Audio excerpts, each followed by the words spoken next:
Support for WYES is made possible by Mary Lou Kristovich in memory of her husband, William Kristovich.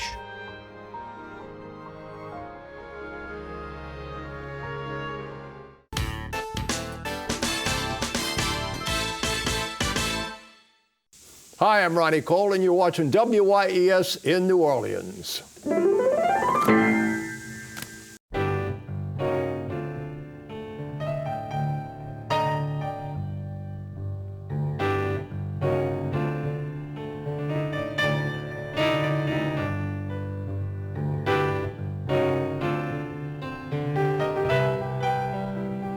Good evening, I'm Peggy Scott Laborde, and welcome to Steppin Out, spotlighting the New Orleans area's arts and entertainment scene. Seated at our table tonight, author David Cappello, here to discuss his brand new book, The People's Grocer, John Schwegmann, a biography on the local icon, businessman, and politician. Good to see you, sir. Hello. Thank you. Hi.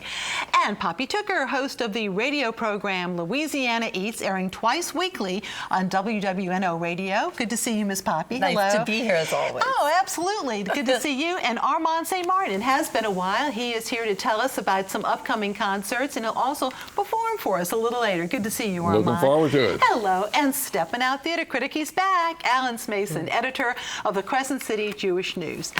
And good to see you, Miss Poppy. Some updates here, huh? Well, it's August, so that means it's culinary. And this has been going on a long time.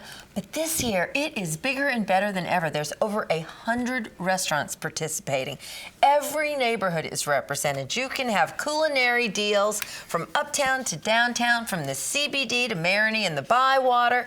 And this is, of course, 2 to 3 course lunches for $20 or less, 3-course dinners for $39 or less, and there's also some $39 brunch options, too. So I went through and there were some things I wanted to talk about. The Bombay Club, dinner is only $30 there, and included on the menu you could have avocado and crab soup, seared Atlantic salmon with bacon dill vinaigrette, and they got me at dessert. Country peach fried pies with vanilla malt ice cream, a brown butter glaze, and a little bourbon caramel. Then James Beard award-winning chef Justin DeVilliers at Belize in the CBD, his $20 lunch includes things like red pepper and corn bisque and braised pork cheeks, something I love. One of my favorite restaurants, Café des Gars. I always feel like I'm in France. They've got a lot of choices on their menu, but I'll have the escargot, the roasted duck in cherry gastrique, and old-fashioned floating isle. My goodness, Madame Begay used to make floating isle. You don't see that. I was just going to say, you don't see that. You don't see that much. Now, here is a deal. How about 3-course dinner for $35 at Gautreau's, and it includes a glass of wine. Susan Spicer's latest restaurant, Rosedale, here in Mid-City, 3-course dinner for just $26. So all I can tell you is go to culinaryneworleans.com. That is the official food porn site for the next month, because you will be drooling at every page. Then we have to talk about breakfast. There is a great new breakfast place in Mid-City, the Station Coffee Shop and Bakery. It's on Bienville, a street that more people may be traveling down these days because of the construction. And I think this was a gas station many moons ago. Yes, it's got it was. this charming blue tile, kind of purplish blue tiled roof, and it's Megan and Jonathan Walker. I think they're madcap bakers because the things they're doing are wild. There's biscuits, quiches, and sandwiches, but all in incredible flavor combinations that you probably didn't think of before. For instance, not only sweet, but savory bread pudding. How about some bacon bread pudding for breakfast? I'll have some. How about a bananas Foster hand pie? Yum! You have a sweet tooth? I would go for the strawberry balsamic blondies. I saw a gorgeous cake, a lemon cornmeal cake with a blueberry buttercream icing. They're serving Alabama-based Revelator coffee and Orleans coffee, and they're open there every day from 6:30 in the morning until 8 o'clock at night. And round about now, it's time for a cocktail. So whether you stop on your way to a culinary dinner or not, 7-3 Distilling is such a cool place. Peggy, you and I were just there last week. Speaking of like Bienville and Iberville in that area. But this is really crazy. This is 301 North Claiborne. This is a place I never thought I'd go to, a lovely, elegant facility. Their bar is gorgeous. And this is Eileen and Sal Bivalacqua and Jess and Mariana Rogers. It's all themed around New Orleans neighborhoods. So we've got Gentilly Gin, Marigny Moonshine, St. Roch Vodka, Bywater Bourbon, Black Pearl Rum, and of course, Irish Channel whiskey. And the bar is beautiful. They give distillery tours. You and I were there at a birthday it's really party. A beautiful space. It's a great place to go and have a party. And a good thing to know is that on Thursdays from 6 until 9, it's happy hour. All drinks are $6, and there's free distillery tours. And sometimes they have food trucks there too, so it's not like you're going to starve. It's a fantastic new space to go to. I want to have a party. Yes, I know. It's a really good party space. Well, thank you so much. Thanks, and Peg. we turn to David. And many of us who grew up in New Orleans have fond memories of going to Schwegmann's. This is way before all the other superstores and Walmarts and stuff. But John Schwegmann was quite a force for the little guy. And how did you get so fascinated with him? Well, we've got some images we'll show while we talk. You know, Yes. You got into it? Well, when I first came to town, he was.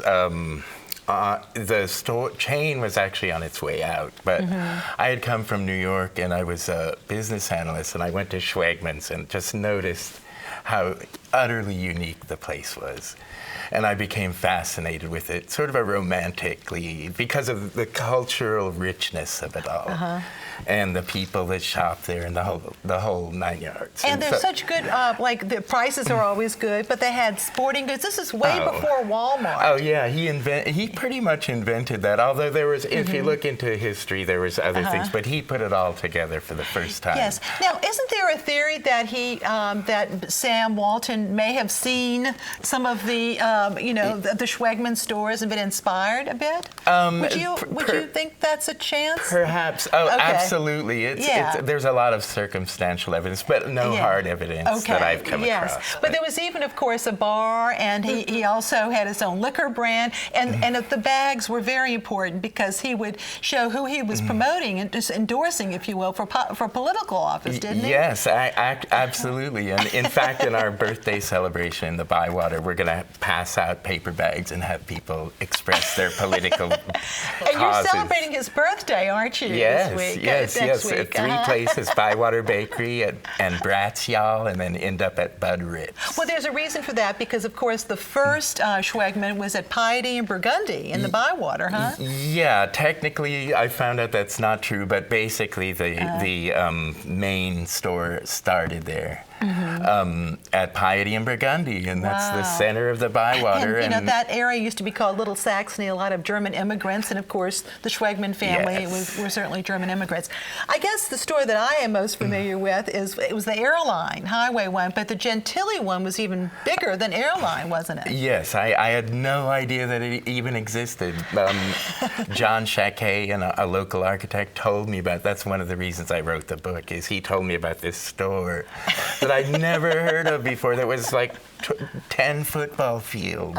It kind of was, But I love all the images that you put together, and you go back and talk about Mr. Schwegmann's roots too, which, his grandfather and his family, a lot of his uncles were involved with that initial grocery store, wasn't it? Yes, a very rich family history that stretches way back to before the Civil War. I know you're doing a lot of signings, and so once again, your website is for people to... My website is thepeoplesgrocer.com. Yeah, that's fine. You can order books from there. And they're also available at local bookstores, too. Okay, well, great. Congratulations on your book. Peggy, you bet. So much. And now I'm so excited because our Armand St. Martin is going to play for us. It's an original composition called When the Riverboats Go By.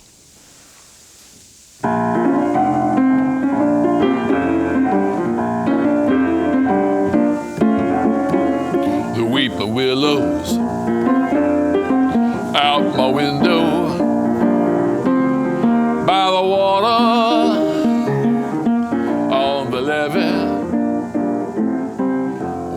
watching the river boats go by. Pretty ladies with umbrellas promenading on the levee for all the fellas watching the river boats go by. Americana, nostalgiana. I made that word up. Nostalgiana rhymes with Louisiana. Oh, how I want to be an innocent again. Well, you hear the whistle, I say, you hear the whistle. You turn the paddle and follow the water of that Delta Queen,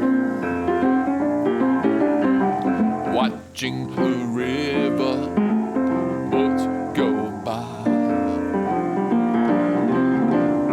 Americana, nostalgiana. Oh, how I want to be an innocent again. Well, set the table, I say, set the table for lots of cousins, fire water on the 4th of July, watching the river boats go by, watching the river boats go by, watching the river boats go by.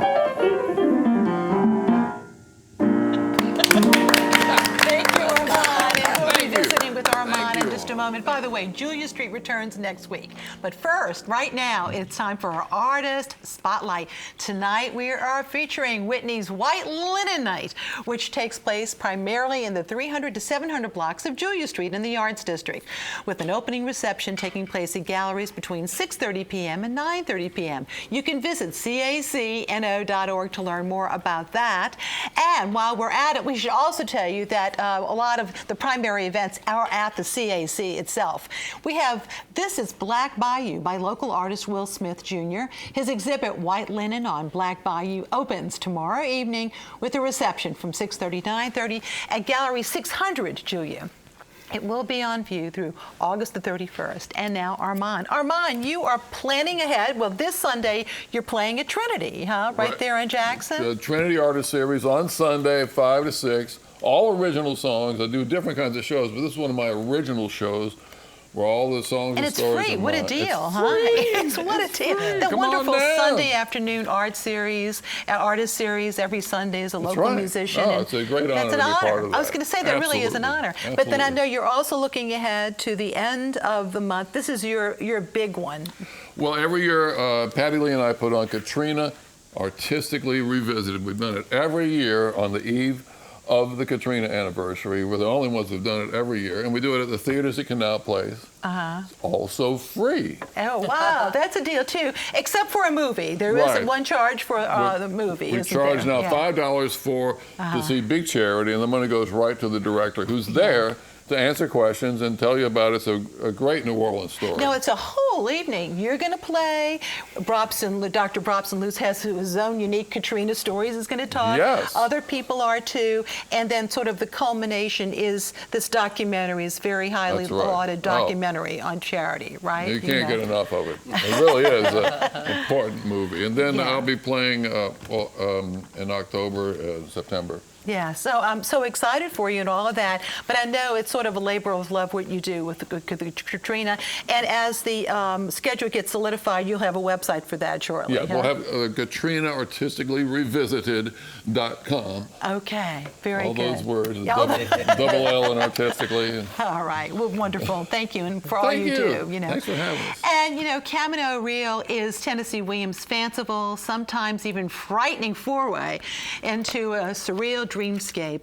It features characters from history, literature, and mythology, all trapped in a strange town on a border between the known and the unknown. The Camino Real. It isn't the royal road, it's the real road. So, Camino Real has come to the end of her rope. Camille herself, played by Carol Sutton. We have a wonderful excerpt. Kilroy, played by Chris Robinson, who is a boxer. They are talking, and they talk about how far down they've gone and how far they've come. Please, take a look.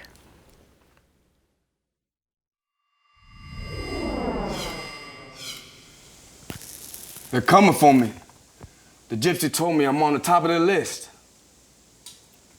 Thanks for taking my hand. Thanks for taking mine. Do me one favor. Take out of my pocket a picture. My fingers are stiff. This one? Yeah. My one true woman. Oh, a gold frame photo. Was she always so fair? She was so fair. Much fairer than they could tint that picture. Mm-hmm. You were on the street when the street was royal. Yeah, when the street was royal. Oh, don't get up. Don't leave. I want to be on my feet when them street cleaners come for me. Oh, sit back down and tell me about your girl.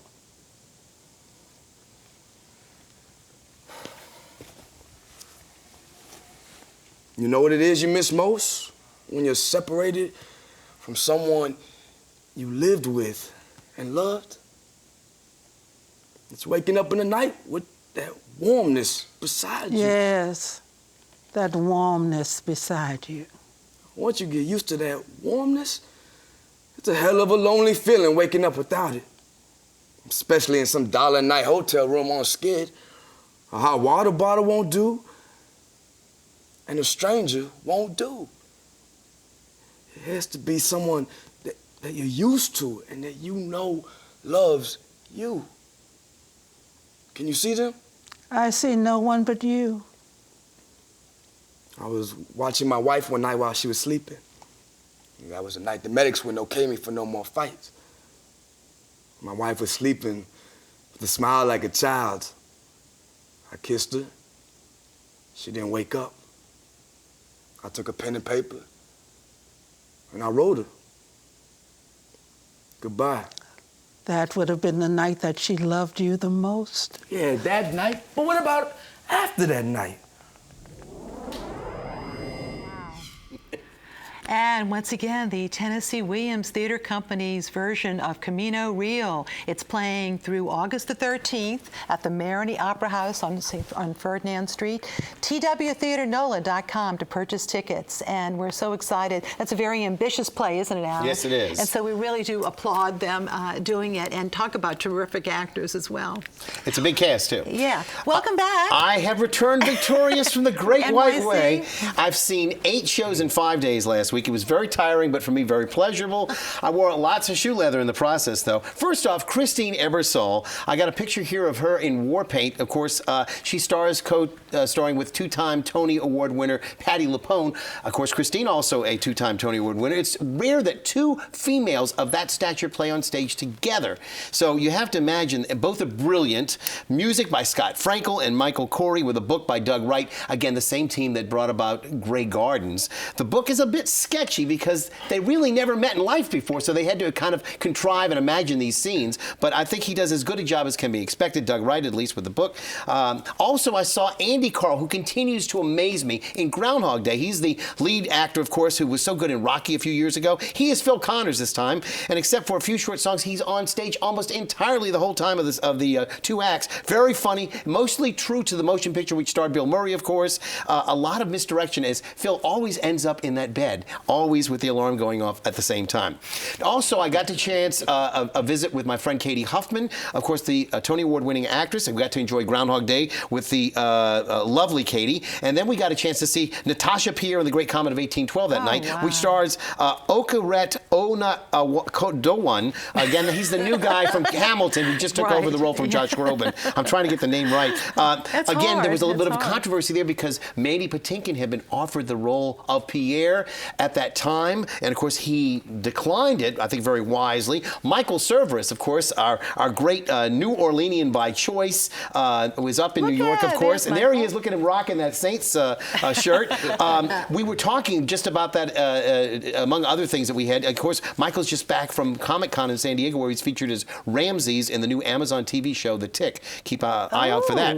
Now, Come From Away. This is a show that I saw, which was one of the most enjoyable. It's an ensemble cast, and it's basically about the story of the response of the small town of Gander, which has a large airport that's been mostly abandoned in Newfoundland. The music's powerful, and choreography's understanding. There's constant movement, and I can understand how this really upstart musical captured the Tony for Best Director for Christopher Ashley. I was with Alex Rybeck, the wonderful arranger, composer, and pianist.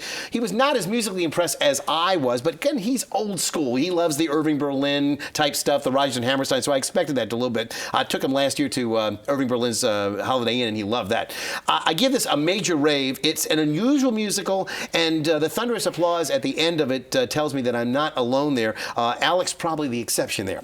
Now, Indecent. This show had a second life, thank God to the producers. The only play I really got to see last week, and one of the few remaining performances that they had, Paula Vogel's Tony-nominated play about the Yiddish play of God of Vengeance. It's a story about a play about a play. It's a touching play about the intersection of history. It really takes place over many, many decades. The controversial nature of the play and the arrest and trial of its performers is what is at the core of it. But more than that, it's about a work of art that simply changes the lives of the people who are involved. The producers decided to pull the plug 2 days after the Tony Awards, but then due to the thunderous naysayers, people saying, please don't shut down the show, a rare instance, they pulled the closing notice, and we got to keep seeing it. It's actually running until tomorrow night.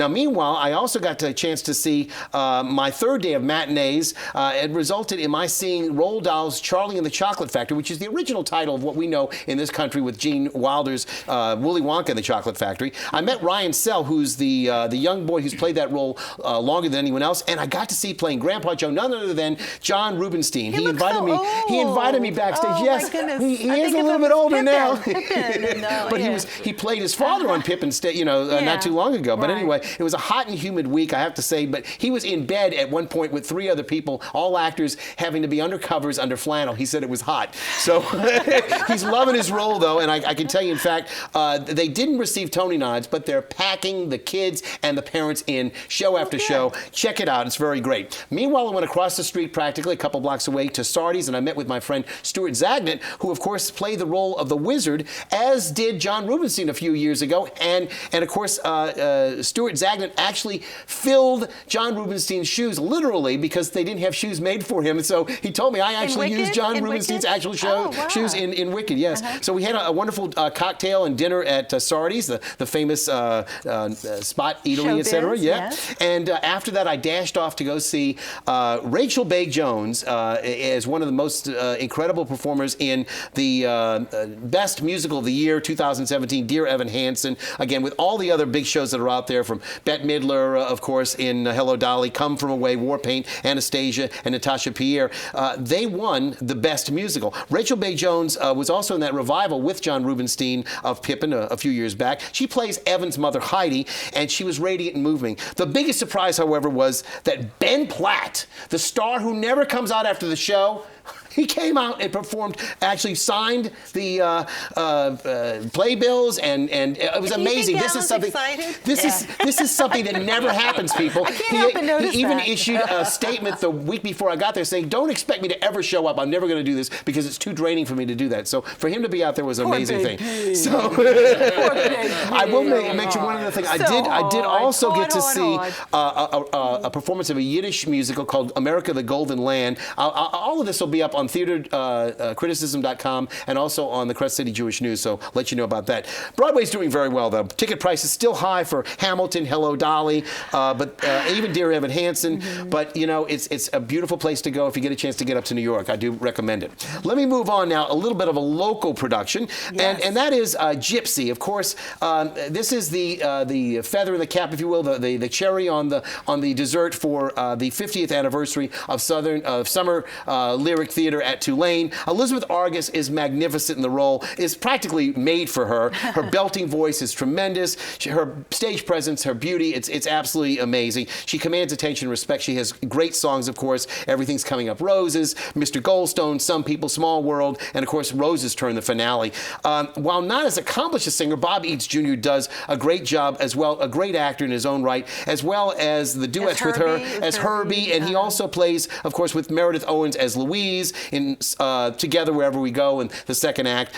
Again, this is a great role for him. When it's Owens' turn to shine as Gypsy Rose Lee, she does so tentatively. It's really a great role for her, though. I would have liked it if she had a little bit more expressiveness, taken off a little bit more, if you will, when she turns on as Gypsy Rose Lee.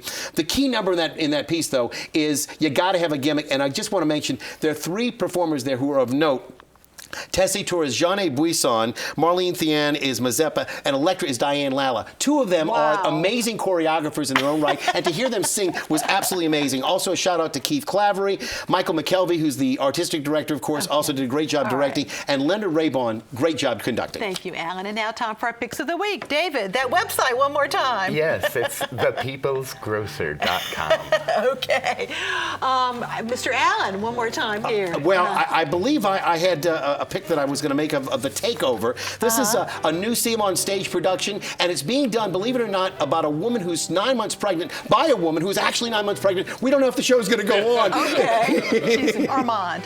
Well, I'm doing the New Orleans Jazz Museum in September and also the Ponderosa Stomp in October. All right, Poppy. Sobu's Spanish Quarter dinner down in the French Quarter. It's 6:30, Wednesday, August 9th. 4 courses for $72.50. Demos, drink demos, cooking. It's going to be fabulous. Okay, a little sneak preview. We're so excited because recently announced Al Carnival Time Johnson and Irma Thomas, they're being crowned as the next year's king and queen of the Crew of Stars. And so we just want to congratulate them and Cormac and others. We're so thrilled with that because, of course, we love Irma and we love Al Carnival Time Johnson. And we'll show you the pictures next week, but we appreciate the fact that Carl is doing a really great thing with this new Crew of Stars with a lot of local performers too. And my picks, New Orleans Hotel Collection presents the New Orleans Sock Hop, the Sake Hop. That's Tuesday, August 15th from 5:30 to 8:30 with sake tastings and celebrity bartenders at 5 stops in the French Quarter. Tickets can be purchased for $10 online only, and that's a good deal, and an entry in a drawing to win some great prizes. And looking ahead, don't miss Nell Nolan and Dennis Waltering in Love Letters. That's Friday the 18th and Sunday the 20th at the Little Gem Saloon. And our pals at Kitchen Witch on the 12th actually are doing a special potluck supper, the Foods of Israel. Alan, in particular, I know you love the Foods of Israel, so do I. Thank you all so much, and thank you for watching. Good night.